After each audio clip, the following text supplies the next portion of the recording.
আপনারা জেনেছেন অলরেডি যে শপথ গ্রহণের প্রথম দিন, যেদিন শপথ গ্রহণ এবং মন্ত্রিসভার শপথ যেদিন গঠিত হলো, সেই দিনই কিন্তু বাংলাদেশের জনগণের সাথে, বাংলাদেশের যারা সংস্কারের জন্য প্রত্যাশী ছিল, যারা গণভোটে হ্যাঁ পক্ষে গণরায় দিয়েছে, তাদের সকলের সঙ্গেই এক ধরনের প্রতারণা করা হয়েছে।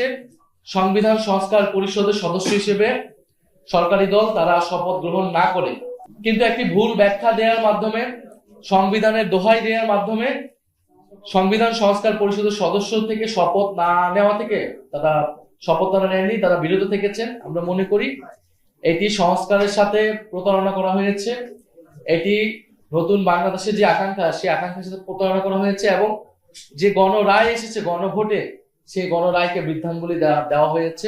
যদি আপনি এই গণভোট বাতিল হয়ে যায়, তাহলে কিন্তু এই নির্বাচনও প্রশ্নবিদ্ধ হবে। কারণ এই নির্বাচন আপনি কোন সংবিধান অনুসারে করেছেন?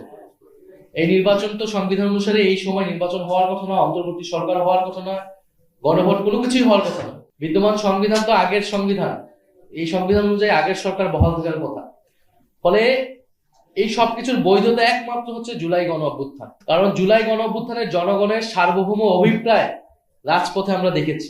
সেই অভিপ্রায় অনুসারে কিন্তু আপনারা পরবর্তীতে সংস্কার কার্যক্রমগুলা হয়েছে, গণভোটের আদেশ রাষ্ট্রপতি কর্তৃক দেওয়া হয়েছে এবং সেই আদেশ অনুসারে গণভোট এবং এই নির্বাচন হয়েছে।